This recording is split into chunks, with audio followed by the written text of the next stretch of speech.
Welcome back to episode 2 of our journey through Assassin's Creed Origins. In the first episode, we stepped into the world of ancient Egypt for the very first time. We explored the Temple of Ammonius, learned about the gods and symbols woven into its walls, and discovered how Ubisoft combined real history with creative storytelling. It set the tone for a series that is as much about learning and discovery as it is about gameplay.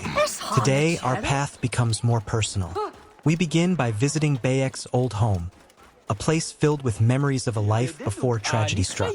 From there, we will make our way to the grave of his son. It's a moment of quiet reflection, a reminder of the loss that drives Bayek forward on his quest for justice. But the journey continues. We will hunt for pelts to upgrade our equipment, stop by the blacksmith to improve our gear, and visit the healer, a kind woman who cared for Senu, our loyal eagle, when she was in need. My old Medjay outpost. I should bring Senu up there. There's the lookout tower, a place we'll definitely explore later. But first, we have something more personal to take care of. We'll first visit Bayek's old home, and then we'll pay our respects at the grave of his son. Once that's done, the tower will be next on our journey. While exploring Bayek's world, it's interesting to look at how ordinary people lived at this time. Most common Egyptians didn't live in grand palaces or temples. They lived in simple, practical homes made from mud bricks. These houses usually had flat roofs, small windows, and a single or few rooms. The walls were often whitewashed, sometimes decorated with basic paintings, and the roofs could be used for storage or sleeping in hot weather. Inside, families shared space with animals, and daily life revolved around food preparation, crafting, and caring for livestock. Water came from wells or nearby canals, and cooking was done over small clay stoves. Privacy was minimal, but the homes were functional, designed to keep the family safe and sheltered from the desert sun. So when we walk through villages in the game, these modest houses give us a real sense of everyday life in Ptolemaic Egypt. It's a sharp contrast to the temples, monuments, and palaces we see, showing just how layered and diverse society was at the time.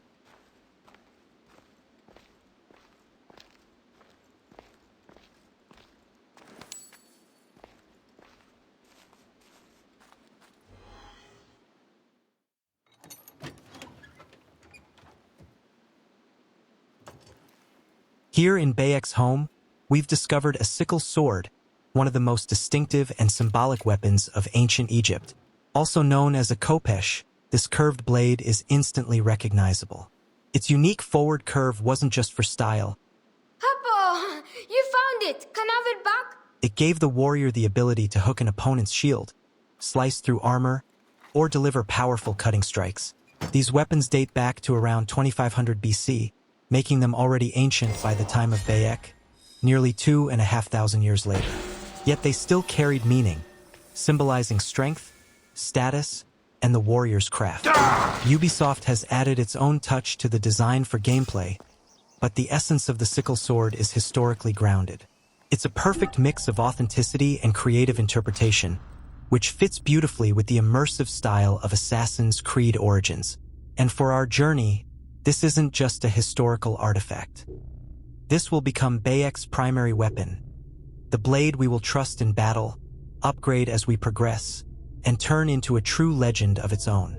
I can't wait to see how powerful we can make it as we continue our adventure through ancient Egypt.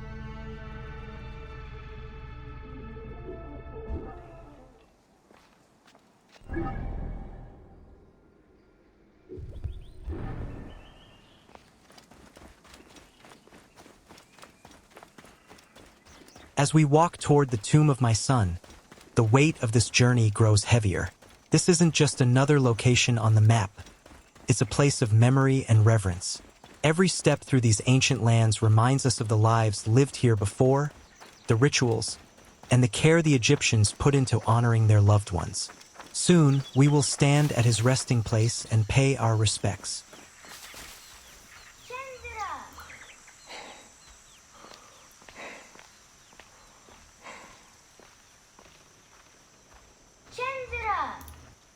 Wait, did you hear that? Sounds like someone calling for help somewhere on or around the mountain. We'll investigate and see what's happening once we've visited the tomb of my son.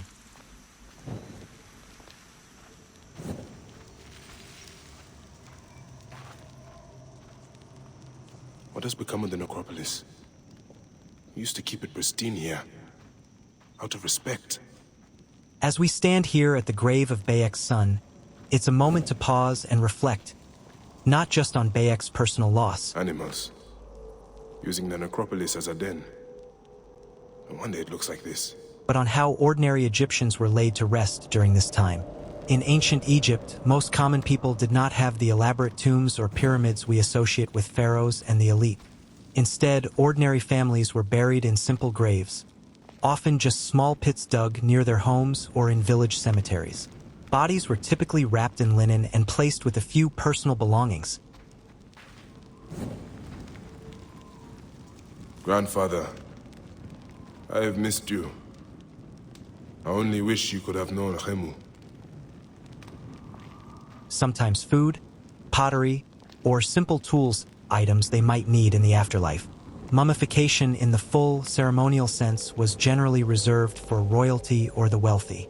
For most Egyptians, the focus was on ensuring a respectful resting place and performing modest rituals to honor the deceased.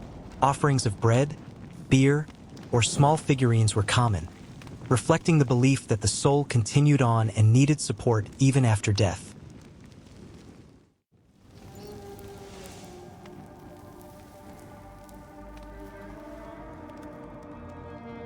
It has been too long, son.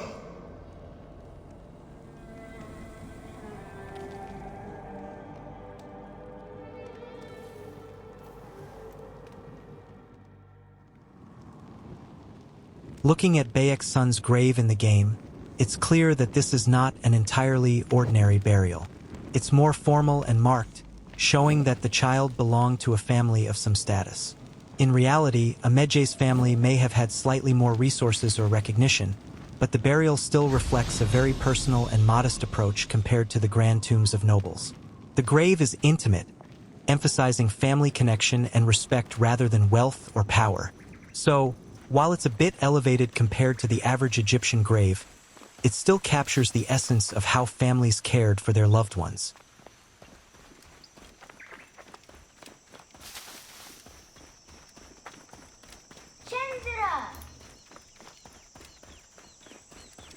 Sounds like someone calling for help somewhere on or around the mountain. Let's keep going and see what's happening up ahead.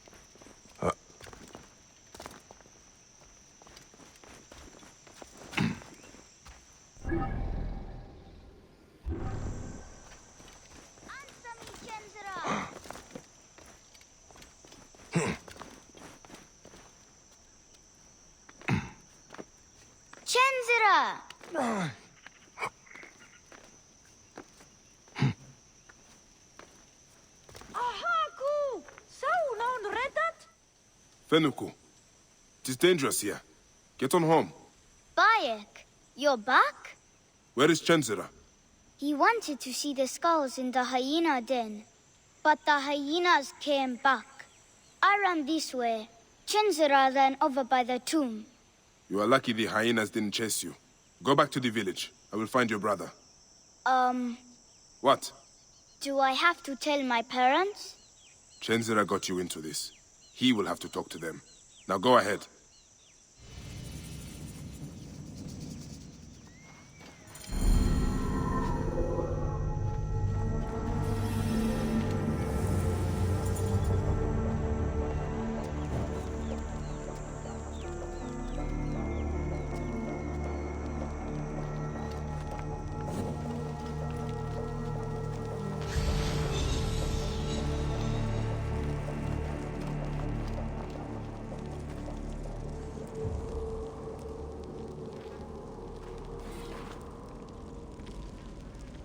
Akhenaten, Minhotep the Great. Pa, more like Minhotep the Cheap. There's no way to get to all the idols I know are here. I've smashed through one of these blasted walls, but the scarabs are vicious. I'll come back later with something to kill all of the bugs. Your damn tip is killing me. Anen.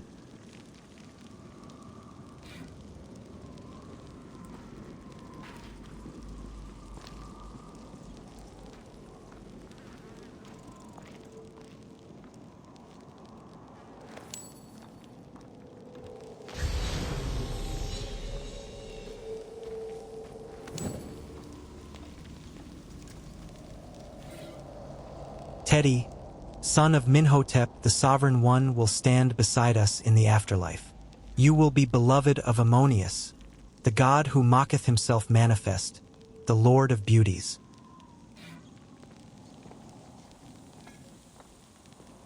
As we arrive at the Mountain of the Dead, we come across the tombs of Minhotep, his wife Agathoclea, and their son Teddy. It's a sacred burial site for the people of Siwa, and it immediately reminds us of the deeply rooted Egyptian belief in honoring the dead. Now, it's important to note that Minhotep and his family are fictional characters created for the game. Ubisoft designed them to enrich the story and make this part of Siwa feel alive, while drawing inspiration from real burial practices and the historical setting. Chenzira, stay there. I'm coming to get you. Bayek, is that you? You've come back! Ordinary Egyptians were often buried in simple graves or small tombs near their villages, with modest offerings and rituals to guide their souls into the afterlife. By including these characters in their tombs, the game gives us a sense of the lives and legacies of those who lived here, blending history with storytelling. It's a moment to pause, reflect, and honor the memories of those who came before, even if some of the names are imagined for our adventure.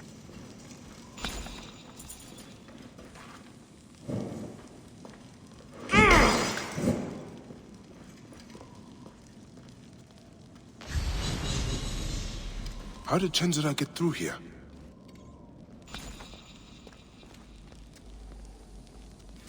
Agathoclea, mother of Teddy, wife of Minhotep.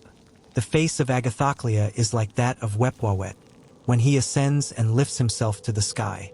The eyes of Agathoclea are like those of the Great One who is chief of the souls of Heliopolis. May her radiance prevail in the afterlife.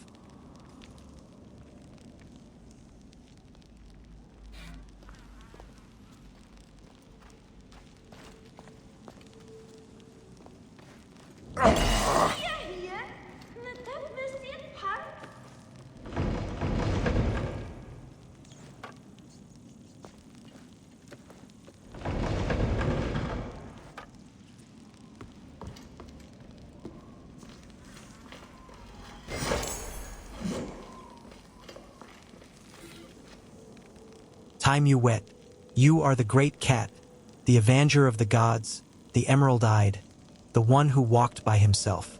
You were given dominion over the mice and rats who stole our grain, and you decreed we should not starve. May your journey through the reed fields be full of vermin.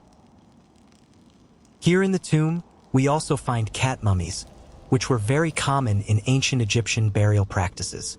Cats were highly revered in Egypt, not only for their ability to protect homes and granaries from pests, but also for their symbolic connection to the goddess Batet, the protector of home and family.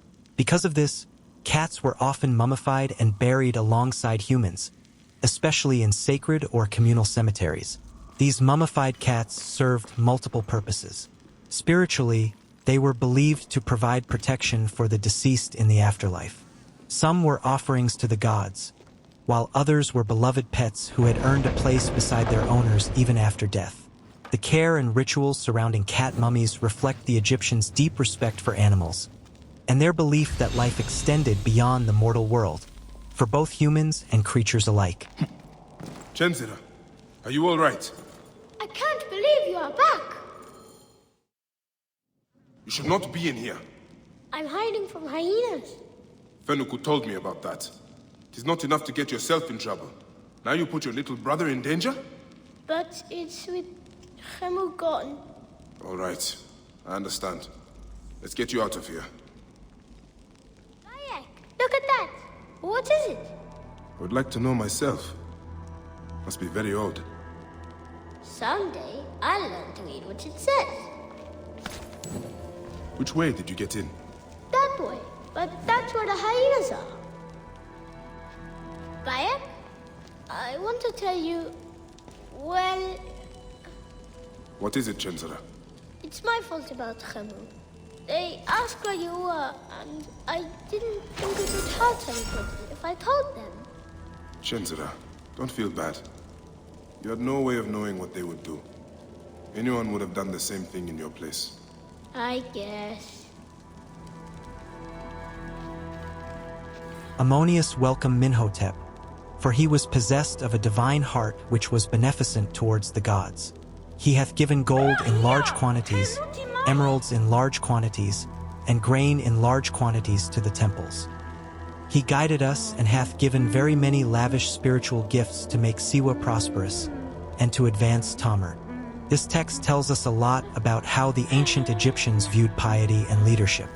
Minhotep is described as a man with a divine heart, someone whose generosity and devotion to the gods helped his community thrive.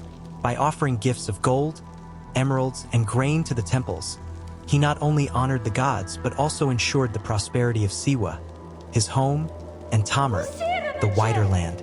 Even though Minhotep is a fictional character in the game, Ancient writing from the Old Kingdom. this inscription captures the essence of real Egyptian values: devotion to the gods, generosity toward the community, and the belief that spiritual merit could bring tangible benefits to the land. Reading this, you can feel the weight of history and culture woven into these tombs, giving us a glimpse into the ideals that shaped the lives of both ordinary people and leaders in ancient Egypt. Let's delve into the skill progression system that shapes Bayek's abilities. The game offers a robust skill tree divided into 3 distinct branches. Hunter, this path enhances ranged combat and stealth, focusing on archery and the use of Bayek's eagle, Senu. Warrior, this branch boosts melee combat skills, increasing Bayek's effectiveness in close-quarters combat.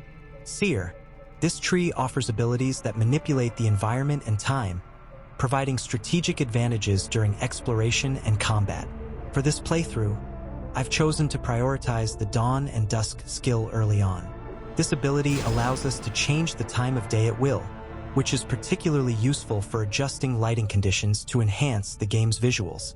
Following that, I'll focus on acquiring Regeneration and Arrow Retriever.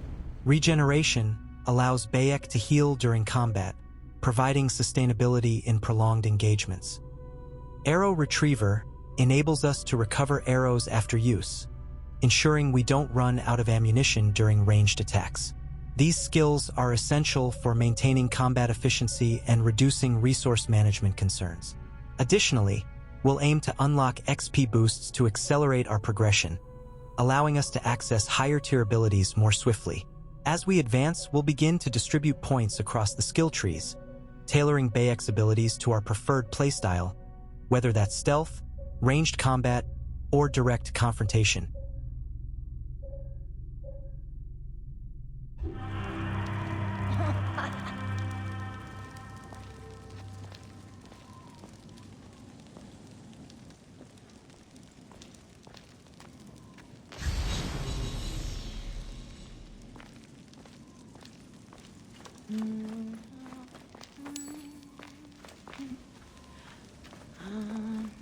Keep close.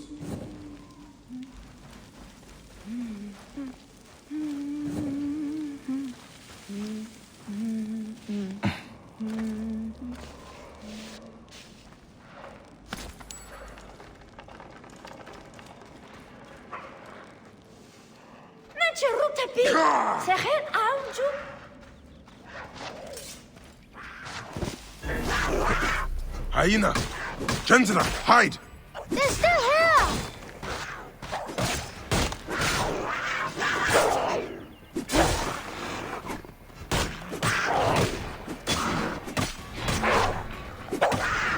Help me!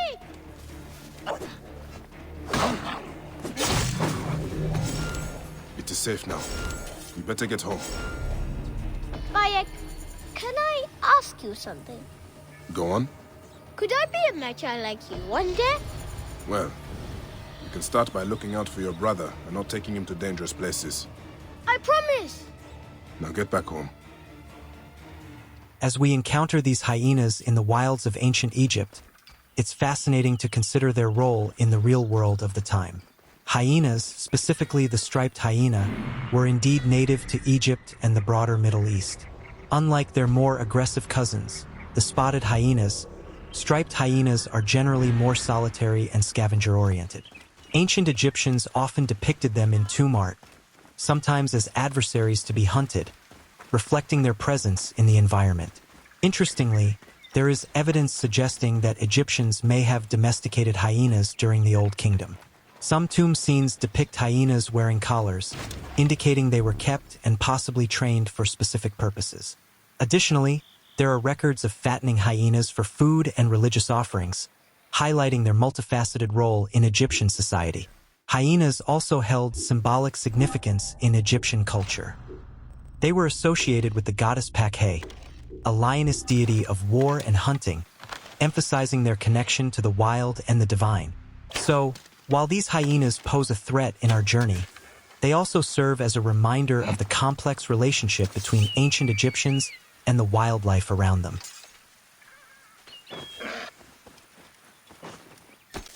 This will be enough. Thanks to Neith, goddess of hunting. Gathering these will help us craft better equipment and improve our skills along the way.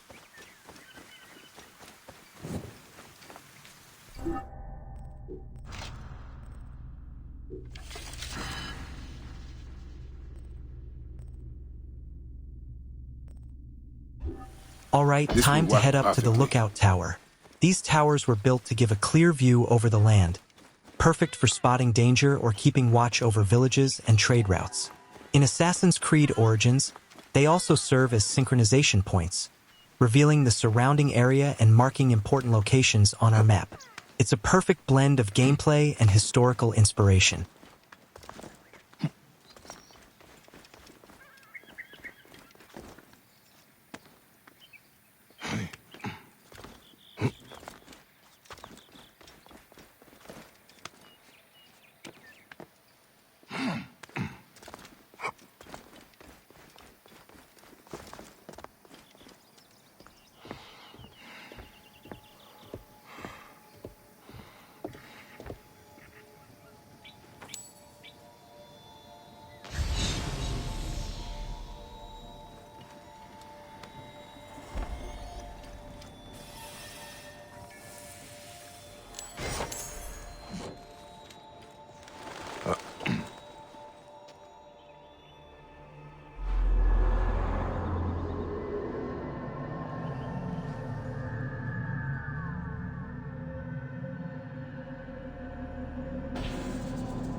The stone circle.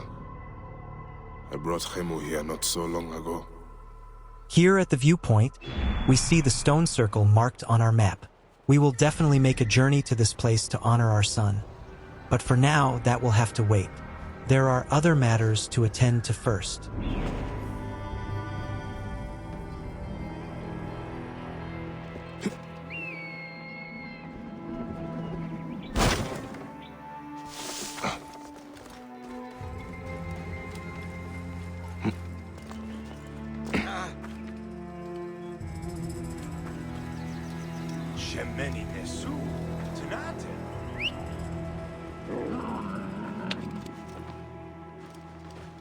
Any Sigiriot?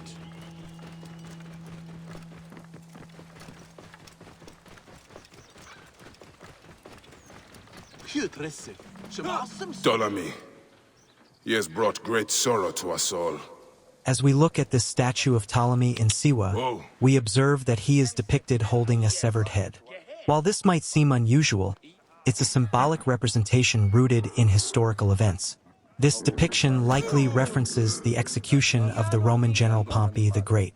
In 48 BCE, during the civil war between Julius Caesar and Pompey, Pompey sought refuge in Egypt after his defeat. The young Pharaoh Ptolemy XIII, aiming to gain favor with Caesar, ordered Pompey's assassination. Pompey's severed head was presented to Caesar as a gesture of allegiance. Statues like this were not uncommon in the Ptolemaic period. They served as political propaganda, showcasing the ruler's power and their role in significant historical events. By depicting Ptolemy holding the head of a notable figure like Pompey, The statue has been destroyed, but not the men behind it. the statue emphasizes his authority and the dynasty's involvement in the broader Mediterranean affairs. Hey, what? As we visit the blacksmith, it's worth noting how important these craftsmen were in ancient Egypt. Blacksmiths forged weapons, tools, and everyday items. Bayek! I'm Medjay. You're back. What happened to your blacksmith shop? Those naked-yaded soldiers.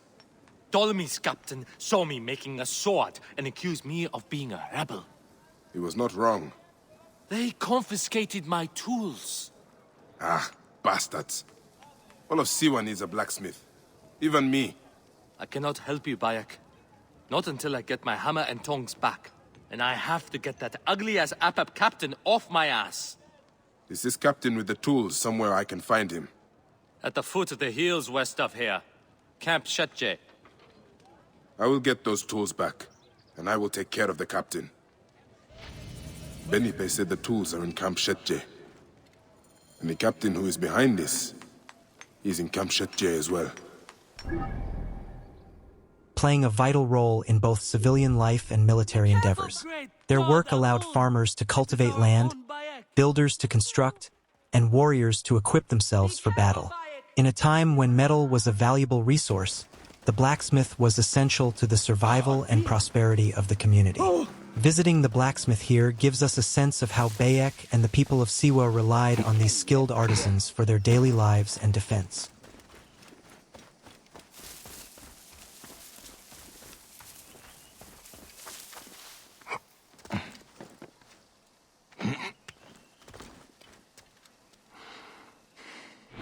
As we approach this enemy camp, we have to be methodical and careful.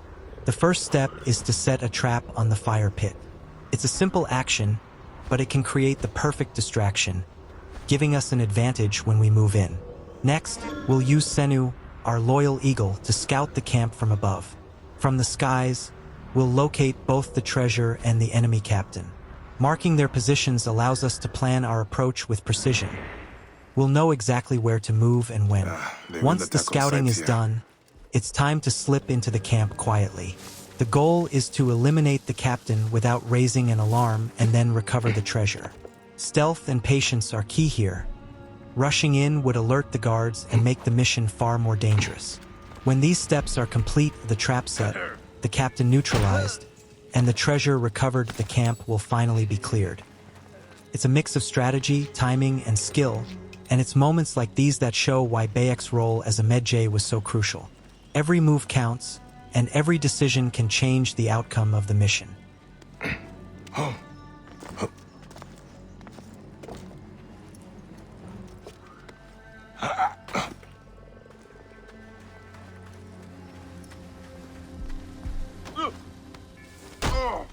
That's for my friend.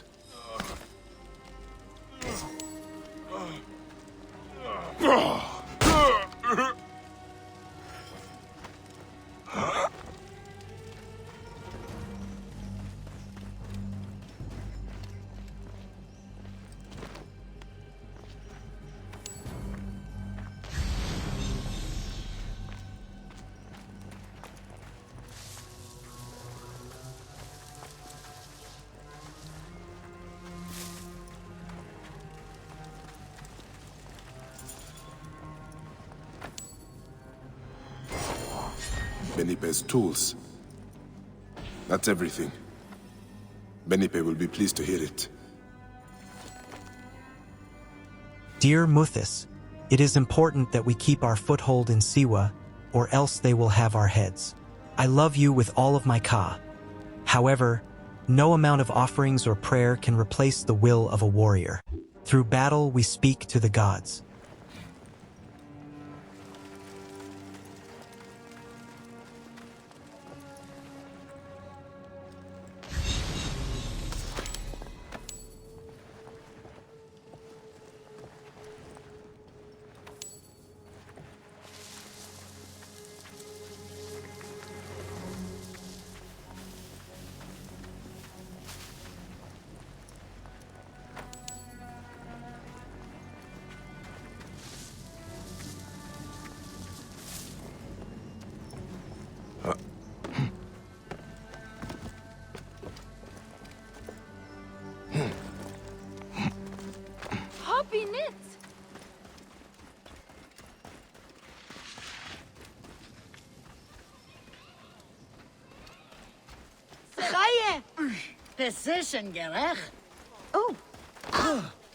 As we move through Siwa, you can see how the soldiers of Ptolemy keep a tight grip on the village.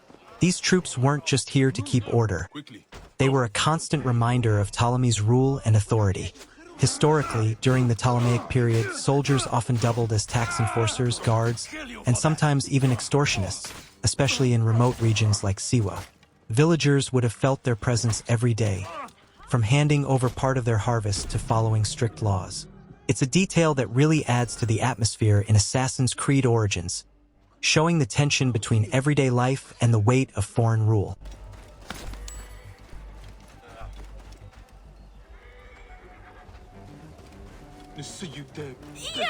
Thanks, Maru. Where did that blacksmith go? Did he move? Or am I just bad with directions? Let me check the map for a second.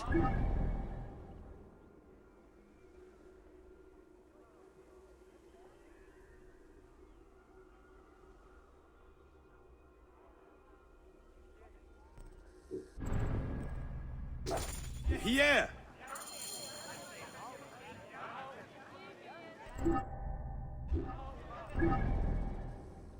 Of course, I'm standing right next to it. Classic me. Sorry for the Bayek, little detour, how did it go? folks.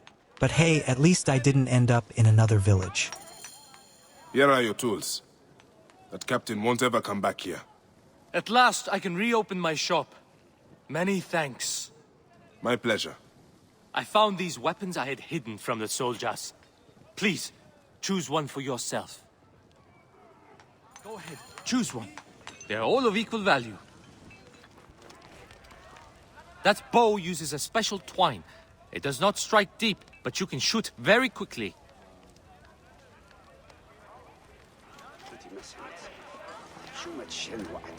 That spear, sharp and long.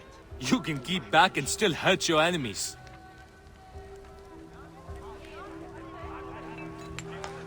It is not large, but that mace can crack a skull with the best of them. The shield is made with bronze and leather. Good protection. Some weapons bounce right off it. Thank you, my friend. Come by my shop anytime, Bayek.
Greetings, friend.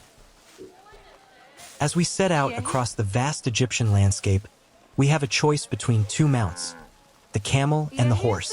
Both animals played significant roles in ancient Egypt, each suited to different purposes and environments. Camels, often referred to as the ships of the desert, were invaluable for long-distance travel across arid terrains. Their ability to endure extreme heat and go without water for extended periods made them ideal for desert expeditions. While camels were not native to Egypt, they were introduced during the Ptolemaic period and became essential for desert transport and trade. They were particularly useful in regions like Siwa, where their endurance was crucial for survival in the harsh conditions. Horses, on the other hand, were introduced to Egypt during the Second Intermediate Period, likely through the Hyksos. They quickly became symbols of prestige and power, especially among the military elite. Horses were primarily used in chariots, which were lighter and more maneuverable than earlier models, revolutionizing warfare. They also played a role in hunting and ceremonial events, reflecting the sophistication of the Egyptian elite. In terms of gameplay, Choosing between a camel and a horse depends on your preferred playstyle and the terrain you'll be traversing. Camels offer increased stamina and are better suited for long-distance travel across deserts. Horses, while faster on flat terrain, are more agile and can navigate through varied landscapes more effectively. For this journey, considering our current location and the terrain ahead, the camel seems the more fitting choice. Its endurance and ability to handle the desert's challenges align with our objectives. However, as we approach more varied terrains, we might consider switching to a horse for its speed and agility.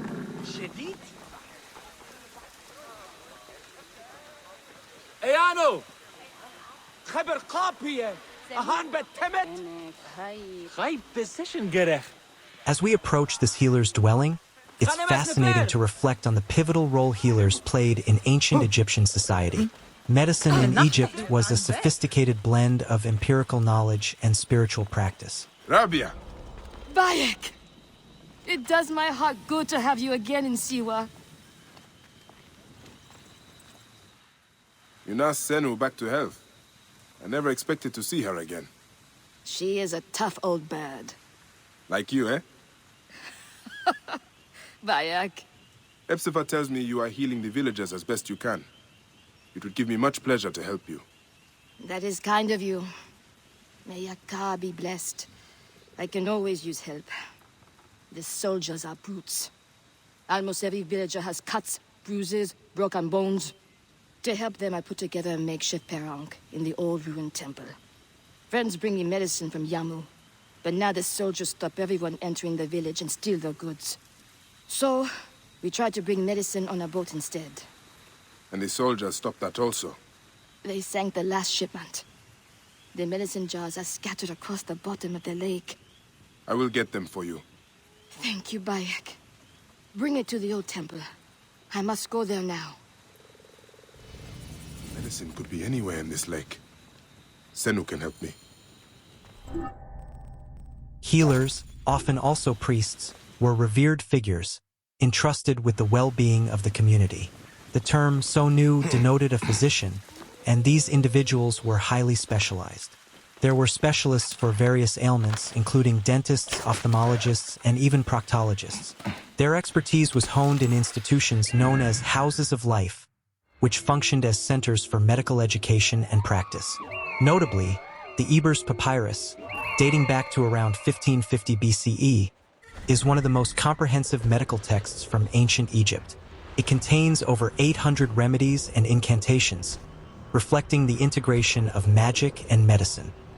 Treatments ranged from herbal concoctions to surgical procedures, demonstrating an advanced understanding of anatomy and disease. Healers also invoke deities such as Sekhmet, the lioness goddess of healing and war, and Heka, the god of magic, to aid in the healing process. Rituals, prayers, and offerings were common practices, highlighting the spiritual dimension of medicine in ancient Egypt.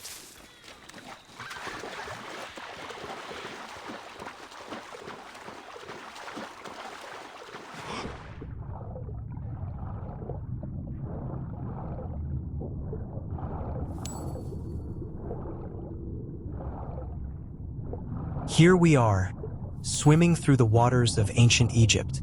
And believe it or not, this isn't far from reality. The ancient Egyptians were known to be skilled swimmers. Tomb paintings from places like Saqqara show people using strokes similar to the breaststroke and even a kind of dog paddle. Swimming wasn't just for fun, though. It was practical, used for fishing, crossing canals, or gathering papyrus. But it was also a pastime, something young Egyptians did for sport and recreation. So as Bayek dives and glides beneath the surface, we're seeing a part of history in motion, a nod to the real-life skills of the people who lived along the Nile thousands of years ago.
Rabia's waiting for these jars.